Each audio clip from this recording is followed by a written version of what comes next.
नमस्कार, मैं हूं डॉक्टर आरती दवे लालचंदानी और आज फिर आपको मैं इस वीडियो में बहुत ज़रूरी बातें बताऊंगी, तो ध्यान से देखिएगा। अगर आपको एंजियोग्राफी, एंजियोप्लास्टी, स्टेंट या बाईपास सर्जरी नहीं करानी है, तो आपको हृदय रोग है परंतु आप चाहते हैं कि आप ठीक हो जाएं पूरी तरह और आपको आपके ज़िंदगी को भी कोई खतरा ना हो बिना एंजियोप्लास्टी, स्टेंट, बाईपास के, तो ऐसा क्या संभव है? बिल्कुल संभव है। आपको मालूम है एज के साथ और कई एक फैक्टर्स हैं जिसकी वजह से हमारी धमनियों में क्लॉट्स या ब्लॉक्स, एथरोमा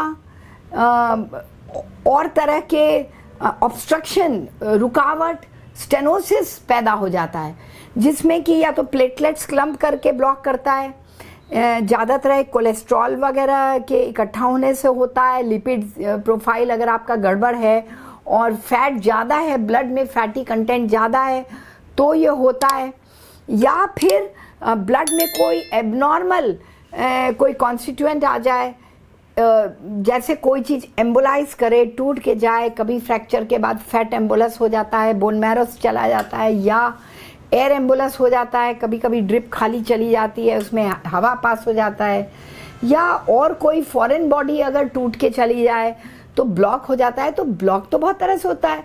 इसके अलावा कैल्शियम डिपोजिशन भी होता है, कैल्शियम इकट्ठा हो जाता है कुछ बॉडी में, कैल्शियम मेटाबॉलिज्म की डिस्टर्बेंस से या एजिंग से। तो बहुत तरह से धमनियों में सिकुड़न आ जाती है, ब्लॉकेज आ जाता है, रुकावट आ जाती है, अवरोध हो जाता है।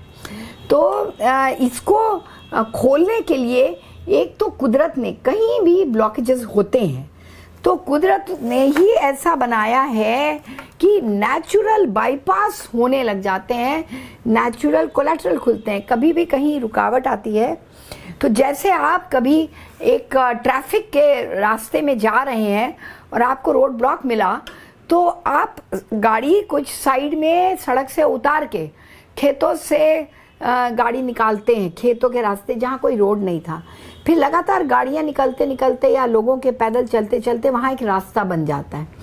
उस तरह का होता है कोलैटरल्स। या ऐसा कुछ समझिए कि एक गुब्बारा है जिसको आप फुला रहे हैं, उसमें शेप है, मान लीजिए कोई बिल्ली का या खरगोश का, तो उसके कान है, पूंछ है। जब आप फुलाते जाएंगे, प्रेशर अंदर बढ़ता जाएगा तो उसके कान और नाक और उसकी पूंछ ये सारी खुलती चली जाएगी। इसी तरह ब्लॉक में अंडर प्रेशर चैनल्स खुलते हैं जो कोलैटरल्स होते हैं, तो ये भी खुलता है। और आपको मालूम है कि खाली ये ब्लॉक हृदय में ही नहीं होता, हृदय में भी जैसे कोरोनरी आर्टरीज होती हैं, मीडियम साइज आर्टरीज होती हैं, उसी तरह बॉडी में कई जगह सिमिलर केस है मस्कुलर आर्टरीज का। आई में भी तो आर्टेरियल सप्लाई होता है। ब्रेन के आर्टरीज करीब करीब सिमिलर कैलिबर के होती हैं, पर हर जगह की आर्टरी फर्क होती है। मसल्स में इतनी आर्टरीज होती हैं जो एजिंग के साथ आपके मसल्स में थकान होने लगती है, या कोई स्मोकर होते हैं तो, या टोबैको चूअर वगैरह, उनमें चलने में क्लॉडिकेशन होता है, थोड़ा चलते हैं, पैरों में बहुत ज़्यादा मरोड़, पैर दुखने लग जाता है, उनको रेस्ट करना पड़ता है, बर्जस डिजीज़ होता है। तो ये भी आर्टरी वेन्स के ब्लॉकेजेस से होता है। जिनको बहुत वेरिकोज वेन्स है वो भी चलने में असमर्थ होते हैं।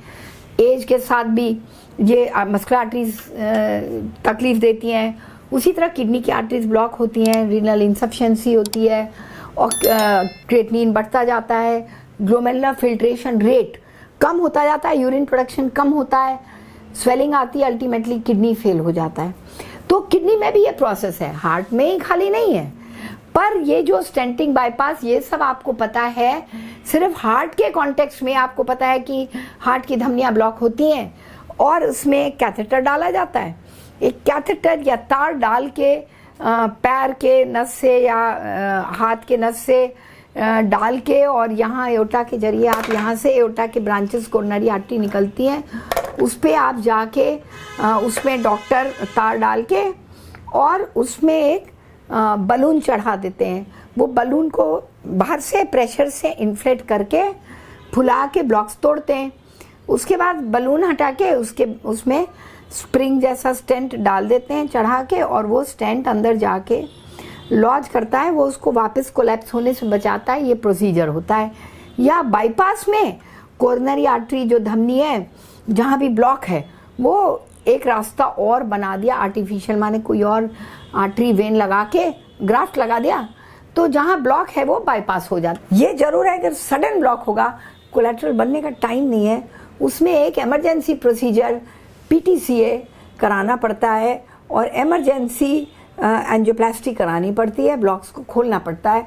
पर यह संभव तभी है जब ये इमीडिएट करे, 2-4 घंटे के अंदर ही ये फैसिलिटी हो, अच्छे कैथ लैब हो, ट्रेंड लोग हो, ट्रेंड डॉक्टर हो जो ये सक्सेसफुली प्राइमरी एंजियोप्लास्टी करें, जो जान भी बचाता है, आपका मायोकार्डियम जो हार्ट मसल है इसको भी बचाता है।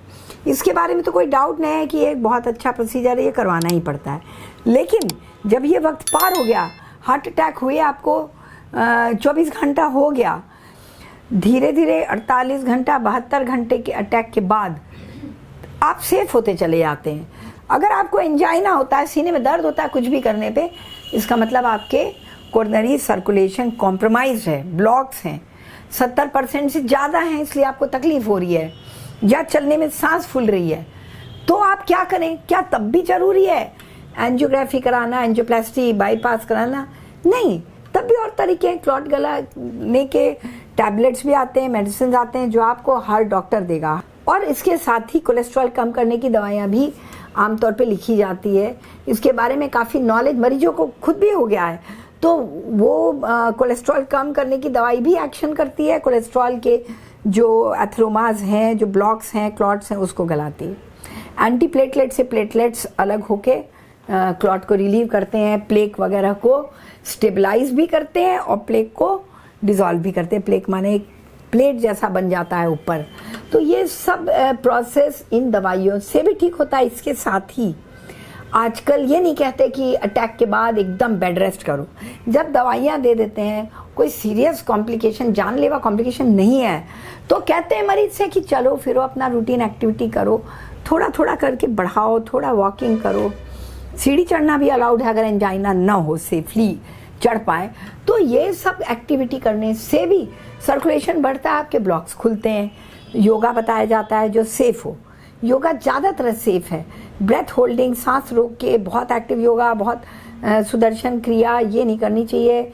ये सब करने से आपका सर्कुलेशन बढ़ता है और आपका एक तरीके से एंजियोप्लास्टी होता जा रहा है। ये सब नॉर्मल रूटीन एक्टिविटी से भी आपकी एंजियोप्लास्टी होती जा रही है। मतलब ब्लॉक्स आपका एक तरह से मेडिकल एंजियोप्लास्टी, कंजर्वेटिव एंजियोप्लास्टी हो रही है। इसके अलावा जब आप मेडिटेशन करते हैं तो आपके और हैप्पी थॉट्स, अच्छे थॉट्स आते हैं, पॉजिटिव थॉट्स आते हैं, गीता पढ़ते हैं, वेद पढ़ते हैं, कोई अच्छा ग्रंथ पढ़ते हैं, अच्छी कहानियाँ पढ़ते हैं, तो आपके अंदर एंडोर्फिन्स और गुड हार्मोन्स, प्लेजेंट हार्मोन्स और डोपामीन वगैरह सीक्रेट होता है, जिससे आपका स्ट्रेस खत्म हो जाता है, तनाव खत्म होता है।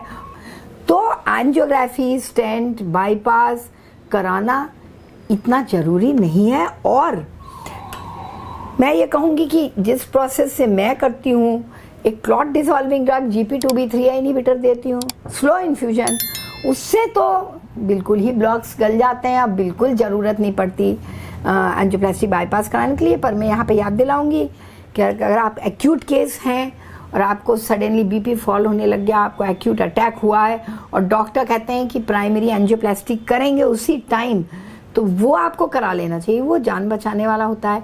या और कोई IABP लगाना पड़ा, इंट्रायोटिक बलून पंप वगैरह लगाना पड़ा, तो ये सब आर्टिफिशियल वेंटिलेशन देना पड़ा, तो ये तो आपको इमरजेंसी में कराना पड़ेगा। इससे आपकी जान बचेगी, इससे आपको लॉन्ग टर्म भी फ़ायदा मिलेगा, मायोकार्डियम सैल्वेज होगा।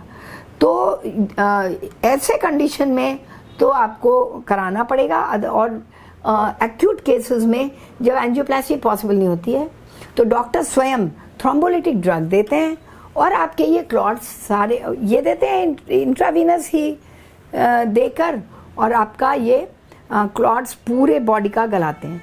तो ये याद रखिए कि सिर्फ हार्ट का मामला नहीं होता जब ये ब्लॉक्स होते हैं, ब्लॉक्स तो पूरे बॉडी में होते हैं। क्या आई में आर्टरीज होती हैं, उसको क्या स्टेंटिंग, बाईपास या किया जा सकता है? नहीं किया जा सकता। ब्रेन के अंदर वेसल्स हैं इतनी, उसी कैलिबर की भी होती है कोरोनरी आर्टरी, फिर भी आप उनका एंजियोप्लास्टी स्टेंटिंग नहीं कर सकते, मस्कुलर आर्टरी नहीं कर सकते, किडनी की आर्टरी भी बहुत मुश्किल से हो पाती है, और उसी तरह लीवर में, लंग्स में ब्लॉक होता है।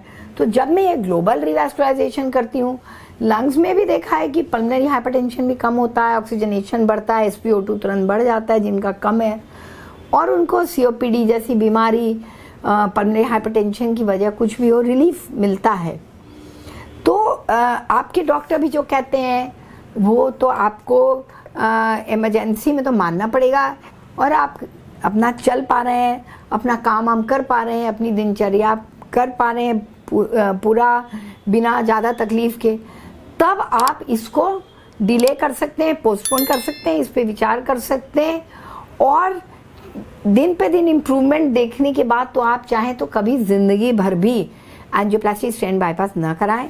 तो इसी के साथ आप खुश रहिए, स्वस्थ रहिए, अपने दिल को संभाले रहिए, टाइम से राय लीजिएगा। फ़ोन नंबर्स दिए हुए हैं, यह हमारे सेक्रेटरी मिस्टर मोहित के भी नंबर पे आप कॉल कर सकते हैं, वीडियो कंसल्टेशन मेरे साथ बुक कर सकते हैं, फेस टू फेस कंसल्टेशन ही नहीं, मैं आपको प्रेस्क्रिप्शन भी दे दूंगी व्हाट्सएप पर ही, और आप पूरा इलाज करा सकते हैं। तो बिल्कुल घबराइए नहीं, और आपका दिल आपका ज़िंदगी भर साथ देगा।